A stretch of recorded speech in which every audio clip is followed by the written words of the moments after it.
salaamaaleykum mbokku Sénégal salaamaaleykum mbokku internet Lutte TV dalee nag jàmm ci seen xibaaru lamb li gën a fës ci xibaar rek ambassadeur su Royaume-Uni bi nga xamante ne démb defoon na benn visite de courtoisie demoon seeti le roi des arènes Modou Lo fa la nga xamante ne moom moo di fi muy entraîné muy Unicarine Roberts waaye ba léegi rek Modou Lo aussi ginnaaw bi nga xamante ne kooku seeti na ko am na benn discours bu am solo boo xamante ne vraiment tey def na ko benn message de remerciement waaye ba léegi rek ñëpp ñu ngi waxtaanee mooy la forme bi nga xamante ne gis nañ Modou Lo te mu ngi koy dégager vraiment mu nekk une forme olympienne boo xamante ne suscité na beaucoup de polémique beaucoup de questionnement n'est-ce que suñu yaatal.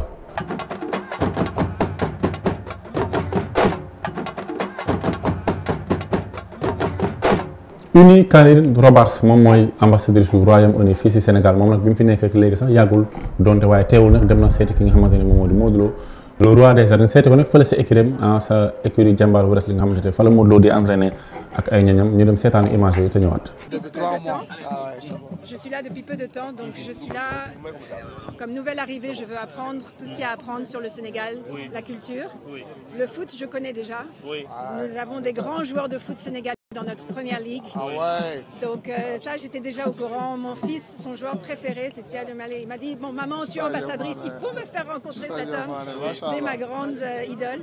Maintenant, chaque jour, je venais me promener sur la plage, je voyais les gens qui font le sport, la lutte. La première fois qu'on a vu la lutte, on s'est dit, mais pourquoi ces jeunes se bagarrent? Après, j'ai compris, non, c'est le sport. Donc j'ai parlé avec mon équipe, eux, ils sont des grands amateurs. Et c'est là que j'ai appris à quel point ça faisait partie du patrimoine, de l'identité culturelle. Donc j'ai dit, non, il faut que j'apprenne plus. Donc ils m'ont invité à venir rencontrer ce grand homme qui va m'apprendre. Ce grand homme, en 2012, c'est lui qui a porté la flamme olympique au JO à Londres. Voilà. Donc, hasard pour hasard, aujourd'hui vous êtes là devant lui. Pourquoi effectivement avoir choisi la lutte comme sport pour venir la découvrir? Bon, le grand sport, ça fait partie de la culture, du patrimoine sénégalais. Donc, pour moi, c'est célébrer le patrimoine. C'est aussi célébrer ce que représentent les grands sportifs sénégalais sont une inspiration pour la jeunesse, comme mon collègue. Donc vraiment, c'était pour célébrer ce sport et ce patrimoine que vous partagez avec nous. Oui. Donc on a aussi des connexions culturelles qu'on essaye de mettre en valeur. Donc vous avez dit porter la flamme à Londres. Oui. Moi j'ai déjà rencontré beaucoup de musiciens par exemple qui ont des connexions avec l'Angleterre. J'ai eu l'opportunité de rencontrer Youssou N'Dour quand il était en concert à Londres. Cherlo dont la maison de disques est à Londres. Sekou Keita qui habite Londres. Bon, il y en a beaucoup comme ça. Mais j'ai aussi voulu connaître maintenant les sportifs qui ont des connexions avec l'Angleterre, avec Londres. Et puis pourquoi pas encourager ces connexions. Mais là, une dernière question avant qu'on vous laisse donc aller donc regarder un peu les entraînements et tout. Alors, vous avez proposé un premier acte en venant rencontrer le roi des arènes. Oui. Jusqu'où êtes-vous prêt à aller pour accompagner le sport sénégalais? Donc on espère vraiment pouvoir appuyer pour les JO de la jeunesse en 2026. On a déjà formé certains militaires sénégalais au mois de décembre 2024 qui vont être là pour la sécurité des Olympiques, des Jeux Olympiques, pour que les parents puissent envoyer leurs jeunes en toute sécurité, en toute paix d'esprit. Et on espère pouvoir continuer. Je sais que beaucoup veulent apprendre la langue anglaise pour pouvoir communiquer pendant les JO, donc on va essayer de trouver aussi des moyens de faire ça. Donc voilà, c'est des opportunités. Bon, si vous me demandez est-ce que je vais challenger monsieur à la lutte traditionnelle anglaise, je crois que là il faudra que je m'entraîne un petit peu plus pour pouvoir faire le poids. On ne vous le conseille pas. Mais merci beaucoup. On vous laisse. gan bu rëy moom nag le roi des arènes Modou Lo am moo tax nag tey mu yëkkati rek ay kàddu remerciement mais maanaam rek ay kàddu jaajëfal rek ki nga xamante ne moom moo di ambassadeur bi si taamu bi ñu ko taamu ak aussi seet si bi nga xam ne seet si na ko def déplacement ànd ak délégation bu riche ñu dem déglu Modou Lo ci ay kàddu. Oui, vraiment Babacar ñu ngi kontaan bu baax d'abord dañuy madame l'ambassadrice dañ koy souhaiter soyez bienvenue.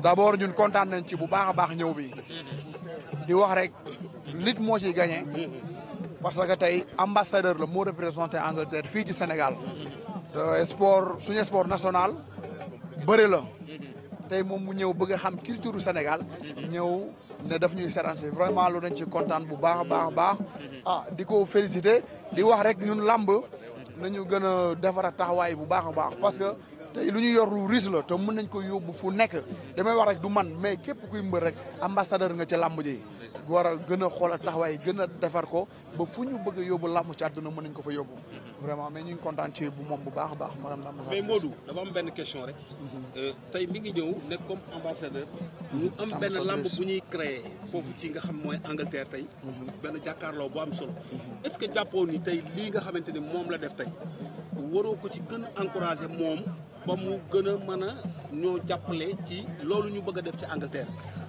oui parce que moom lu ko fi indi ci Sénégal loolu la parce que mu représenté dëkkam lépp lu ñun Sénégal lu ñu bëgg li nga xam ne suñu jëflante ak Angleterre la vraiment ñoom dañ leen ciy xaar sax xam nañ loolu moo fi indi ñu yombal diggante yi maanaam mu gën a yomb ba dem beeg dikk beeg action yi ñu fa bëgg a def muy ci sport beeg yëpp affaire yi gën a ratax vraiment suñu bëgg loolu te comme li ñu wax rek am li nga xam ni fii dañuy waxtaan rek weccante xalaat mais lu ci bari dinañ toog incha allah gën ko waxtaanee. Modou ñaari benn mbir laa lay laaj. tey Modou. ci at yu mujj nii. parce que bu ñu xoolee ambassade France moo la fi njëkk a invité. yaakaar naa sax ñoom it defoon nañ déplacement tey Angleterre defaat ko muy ñaari réew yi ñu respecté ci Europe wala ci monde bi. tey Modou bu doon wax sénégalais yi lan la liggéey wala ñi ko sopp ba tax image am mu garder ko sàmm ko ba tax tey réew yu mag a mag ci àddina bi ak ay kilifa bëgg di déplacé wu di ñëw di seq ak Modou ci côté image Modou lan la ci leeral Sénégalais yi ba d'abord. waaw loolu d'abord di ci kontaan di ci remercier suñu chargé de com muy Mahmoud Gueye lu ci bari moo ko yombal parce que ñun amaana bëri bu ñuy def la ñu am xam ak suñu activité mais tey ñoom ñu chargé suñu communication.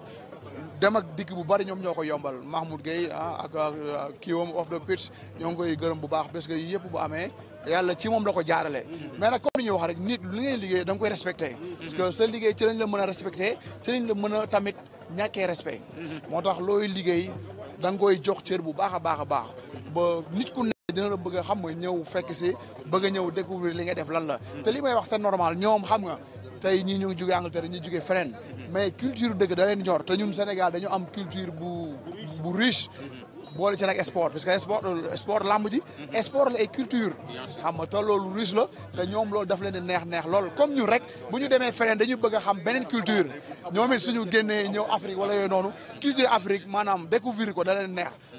forme bu doy waar nag moom la Modou Lo wone nag forme bi nag vraiment jur na ay wax yu bëree bëri ñëpp a ngi wax si état de forme bi ñu gis tey si Modou Lo waaye nee naa leen loolu nekkul loo xamante ni ci ay gan la waaye rek ñu dem seetaan Modou Lo tey ci ay contact am ak ay entraînement ak ay ñoñam.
président su fédération sénégalaise de lutte nag mu mel ni nag tey coow li bëri nag pënd bu wuri candidat yi bëri loolu nag waaye ki nga xamante ne tey moom moo di Père Palla daal dafa mel ne daal moom jël na li nga xamante ne moom moo di kartam daal sànnil ko ki nga xamante ne moom moo di Bira Sène Père Palla daal bëgg-bëggam yëpp mooy Bira Sène nekkaat président wu CNG de lutte ñu dem seetaani Père Palla te ñëwaat.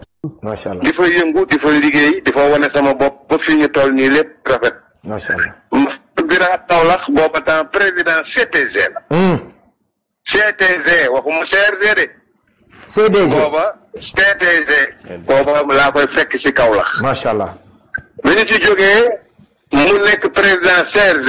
CRAF 2007 2008 maa ca yoroon tonnerre ak xale boobu nga xamante ni moom waar maa leen indi woon Kaolack mu dalal ñu. loolu peut-être 87 80 2007 2008. bi ñu ci jógee président Alioune Sarr ñëpp nangu nañ ni moo assainir làmb. tey fu làmb egsi président Alioune Sarr moo dindi dëkk moo fi jëlee te mbër yu bëri di xeexoo moo fi jëlee mbër di ñëw 8 heures moo fi jëlee depuis mbër bëre ba pare kenn fayu ko assainir làmb ba mu rafet président Matar ba ni ko comme fi mu nekk amatuloo jot yaa dirigé hôpital yi kan nga may proposé ndax sa xam-xam mu ne ko gis naa koo xamante ni nag ma nga dëkk ca Kaolack ñu koy wax Bira Sène man da jàpp naa ni kooku suñu ko tegee sama gannaaw lu ci bari lu ma bëgg a def moom dina ko yeggale. kon président Alioune Sarr moo nu proposé woon Bira Sène. moo ko proposé Matar Ba le ministre des sports. mu ne ko nag mënumaa yeggale li ma mébét yëpp ndax li ma fa fekkoon dafa bari bi may ñëw ci làmb weer ba weer la làmb di tëgg bi may ñëw ci làmb kase yeggul woon 8 millions bi may ñëw ci làmb gars yi dañ doon xeex di jamante bi may ñëw ci làmb yi tamit fekk naa mbër toog bu 8 heures 9 heures Alaaji Ablaye naan ne Balla Gaye du ñëwati ma boot ko dugg ak moom mu ñëw xeex ak Alassane Diakhaté daan ko président Alioune Sarr jël ci wàll. te fekk nga ay lamb toj ba tey. fekk naa lamb toj fekk naa stade Amadou Barry mbër mu ñu jam yaa di koon ci biir géew bi fekk naa tamit mbër mu bëre ba pare sama mag di Mansour Diop ñu ni kenn du ko fay tamu war a ngeen. jërë ngeen jëf mbokk yi ñu seetaan rek mbégte ak bànneex la ñu am à chaque fois rek di ànd ak yéen si ay programme Lutte TV lii moo gënoon fës ci xibaar rek da leen jox dig daje ba suba ak jàmm incha allahu rabbi jërë ngeen jëf.